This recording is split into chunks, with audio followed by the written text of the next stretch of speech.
नमस्कार दोस्तों, मैं देवेंद्र सिंह फिर से आ गया हूँ आपके लिए आपकी यूपीपी हिंदी के रे एग्जाम प्रैक्टिस सेट को लेके। तो जैसा कि आप जानते हैं कि गुरुजी तरकस आपको प्रतिदिन नए नए प्रैक्टिस सेट दे रहा है जिससे आपकी तैयारियों का आकलन हो सके और अपनी तैयारियों को आगे बढ़ा सकें। आपको करना क्या है, जितने भी हमारे प्रैक्टिस सेट हैं उनको अपने दोस्तों को शेयर करिए ताकि आप और आपके जो दोस्त हैं वो हमारे चैनल के माध्यम से जीएस, यूपी स्पेशल, मैथ, इन सब के बारे में, हिंदी, इन सब के बारे में नए नए वीडियो ले सकें और अपनी तैयारियों का आकलन करके अपनी बचे हुए समय को अच्छी तरीके से सुनियोजित करके उसका सदुपयोग कर सकें, है ना। तो चलिए, मैं देवेंद्र सिंह गुरुजी तरकस में आपका स्वागत करता हूं और इसी के माध्यम से मैंने आपको कल कुछ क्वेश्चन कराए थे, उसी के आगे क्वेश्चन पे हम आगे बढ़ते हैं और देखते हैं अपना क्वेश्चन नंबर 10, क्वेश्चन नंबर 11, है ना। चलिए, कह रहा है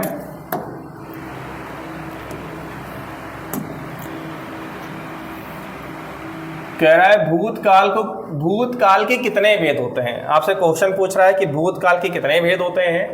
तो चलिए, सबसे पहले हम बात कर लेते हैं काल पे। किस पे बात कर लेते हैं? काल पे।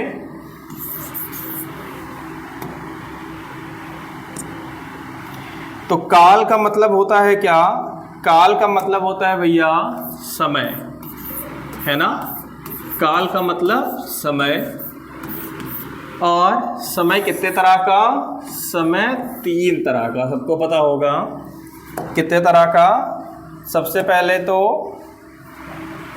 पहले वर्तमान काल,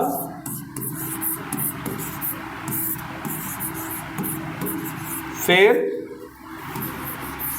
भूतकाल, फिर भविष्यकाल, है ना। तो काल के कितने प्रकार? 5 प्रकार, वर्तमान काल, भूतकाल और भविष्यकाल, ठीक ना। अब क्वेश्चन आपसे पूछ रहा है कि भूतकाल के कितने प्रकार होते हैं। तो पहले हम जान लेते हैं कि वर्तमान काल के कितने प्रकार होते हैं। तो वर्तमान काल के प्रकार होते हैं भैया 5, भूतकाल के प्रकार होते हैं 6 और भविष्य काल के प्रकार होते हैं 3, है ना। तो देखते हैं वर्तमान काल का कौन कौन सा प्रकार होता है। तो पहला होता है सामान्य वर्तमान, सामान्य वर्तमान काल, है ना। फिर कौन सा? पूर्ण वर्तमान काल,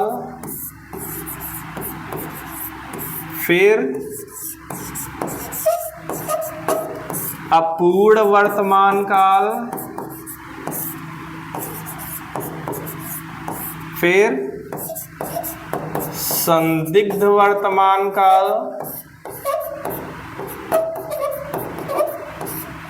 और 5वां बचा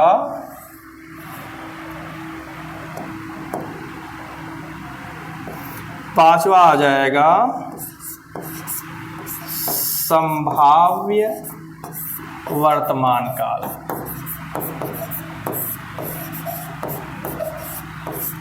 ठीक है। तो 5 तरह के वर्तमान काल होते हैं, 5 को मैंने लिख दिया आपके लिए। तो याद रखिएगा कि वर्तमान काल कितने तरह के काल कितने तरह के? 3 तरह के। वर्तमान काल के कितने तरह? वर्तमान काल भैया 5 तरह के, ठीक है। वर्तमान काल 5 तरह के।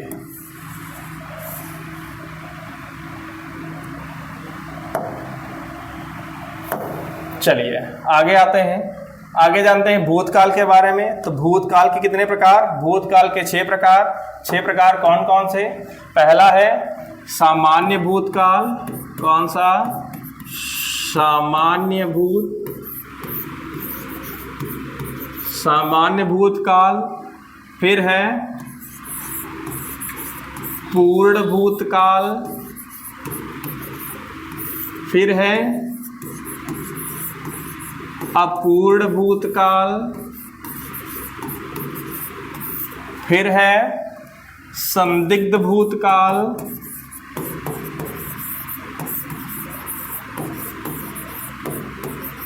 फिर है आसन्न भूतकाल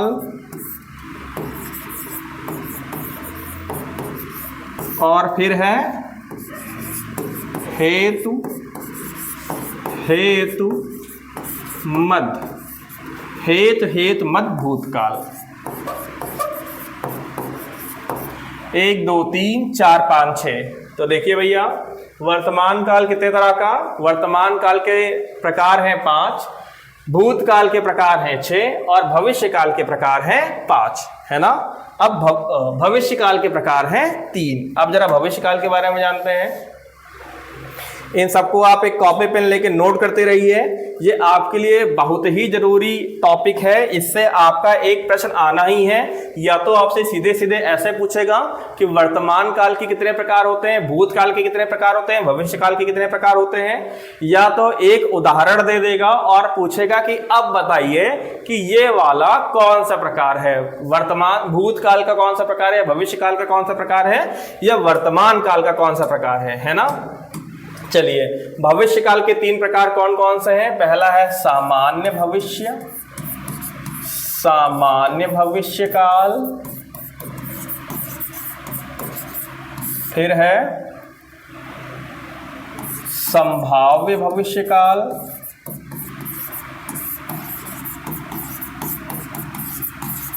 और फिर है हेतु हेतु मद भविष्य काल। ठीक है। अब पीछे क्वेश्चन पे आ जाते हैं, लिखा हुआ है भूतकाल के कितने प्रकार होते हैं। तो भूतकाल के कितने प्रकार होते हैं, 6 प्रकार होते हैं। इनको कॉपी में नोट डाउन कर लीजिए, या इनको आप साथ ही साथ याद करते चलिए, दिमाग में बिठा के चलिए, क्योंकि आपको एक सीट पक्की करनी है ना। चलिए, कितने भैया हो गए ये भूतकाल के कितने प्रकार, भूतकाल के कितने भेद, 6 भेद। आगे बढ़ते हैं। क्वेश्चन दिया हुआ है, चमककुटी सन 57 में वो तलवार पुरानी थी, रस के भेद बताइए, है ना। तो रसों के बारे में मैंने आपको एक दिन बताया था, जान लेते हैं फिर से। रस के प्रवर्तक, रस के प्रवर्तक कौन भैया, रस के प्रवर्तक आचार्य भरत मुनि। आचार्य भरत मुनि ने रसों को कहां परिभाषित किया है। तो आचार्य भरत मुनि ने, आचार्य भरत मुनि ने, आचार्य भरत मुनि ने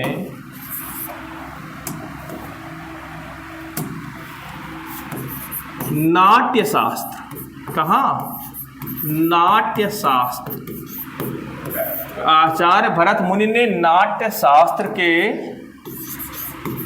6वें अंक, कहाँ, 6वें अंक,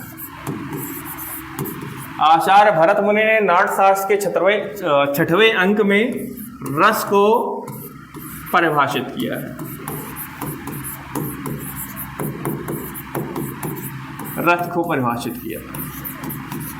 चलिए देखिए, रसों के प्रवर्तक कौन, आचार्य भरत मुनि। आचार्य भरत मुनि ने नाट्य शास्त्र के 6वें अंक में रस को परिभाषित किया, और भरत मुनि जी के अनुसार, आचार्य भरत मुनि के अनुसार रसों की संख्या कितनी है, आचार्य भरत मुनि के अनुसार रसों की संख्या है कितनी, बताई थी मैंने आपको। आचार्य भरत मुनि के अनुसार रसों की संख्या कितनी है, 8 है। कितनी है, 8 है। अच्छा ये बताइए, रस के अंग, रस के अंग कितने हैं, रस के अंगों के बारे में बताइए। तो रस के अंग हैं 4, कितने, 4।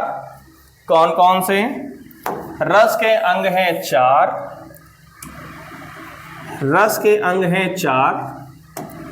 कौन कौन से, पहला है विभाव, दूसरा है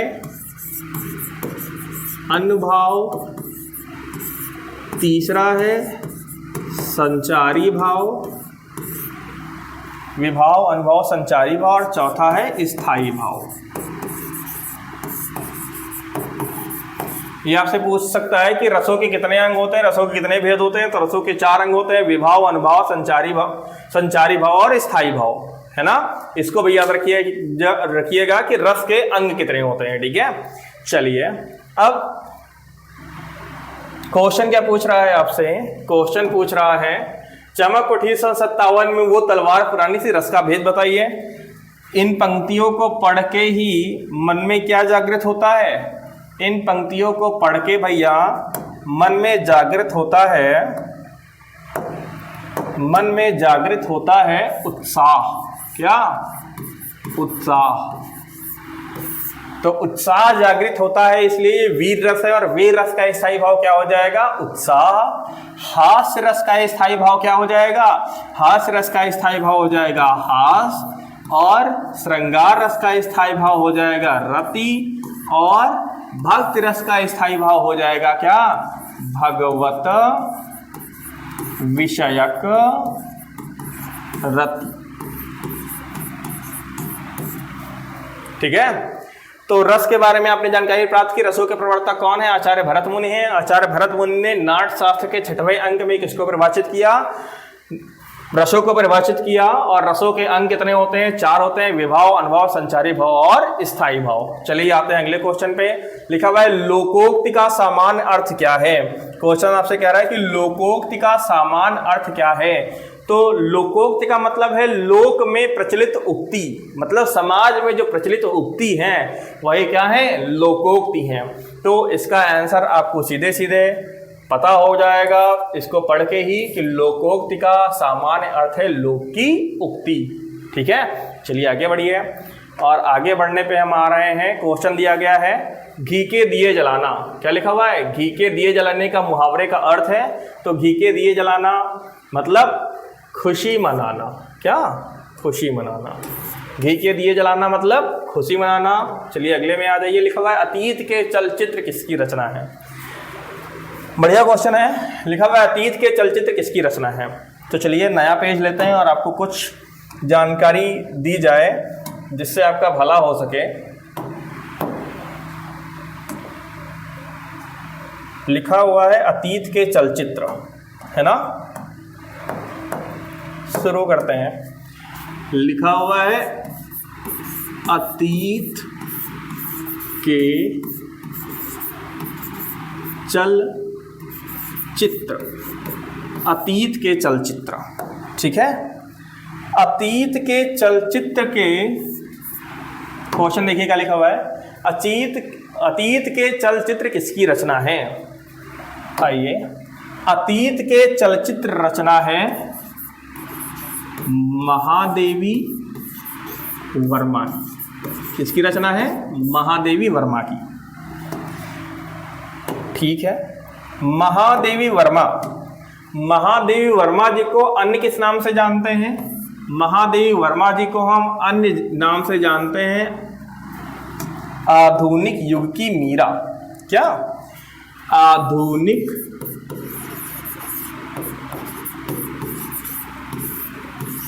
युग की मीरा। आधुनिक युग की मीरा कौन है, महादेवी वर्मा जी हैं। महादेवी वर्मा जी के बारे में निराला जी ने, निराला जी मतलब कौन, सूर्यकांत त्रिपाठी निराला जी ने कहा कि महादेवी वर्मा क्या है, हिंदी के मंदिर की, हिंदी के विशाल मंदिर की क्या है, सरस्वती हैं। हिंदी के मंदिर की सरस्वती है कौन, महादेवी वर्मा जी। ये कौन कहते हैं, ये निराला जी कहते हैं महादेवी वर्मा के बारे में, है ना। अब आगे देखते हैं जरा, आगे आइए।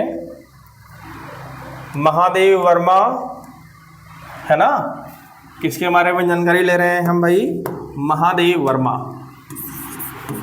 महादेवी वर्मा।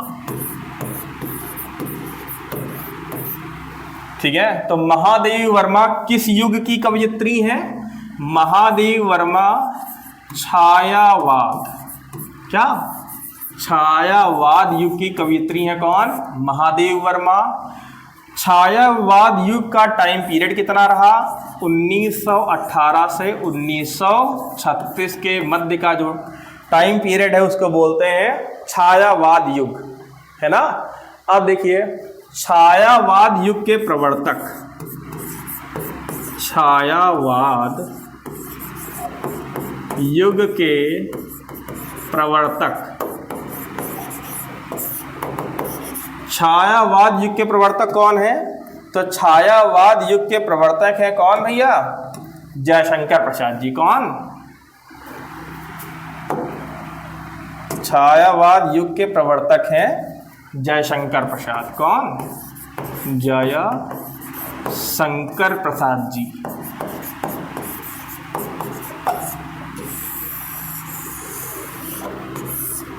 ठीक है। एक और इंपॉर्टेंट क्वेश्चन, एक और इंपॉर्टेंट क्वेश्चन कह रहा है छायावाद शब्द का नामकरण किसने किया? छायावाद शब्द का नामकरण किसने किया, है ना। तो छायादार शब्द का नामकरण किसने किया? बताइए। मुकुटधर पांडे जी ने। किसने? मुकुटधर पांडे जी ने छायावाद शब्द का क्या किया है? नामकरण किया है। ठीक है। अब आगे बढ़ते हैं। चलिए मैं फिर से एक बार दिखा दूं क्या पढ़ा रहा हूं। लिखा हुआ है अतीत के चलचित्र, अतीत के चलचित्र। अच्छा ये देखिए, जो अतीत के चलचित्र है वो किस विधा की रचना है?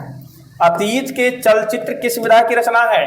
तो अतीत के चलचित्र एक रेखा चित्र है। क्या है? रेखा चित्र।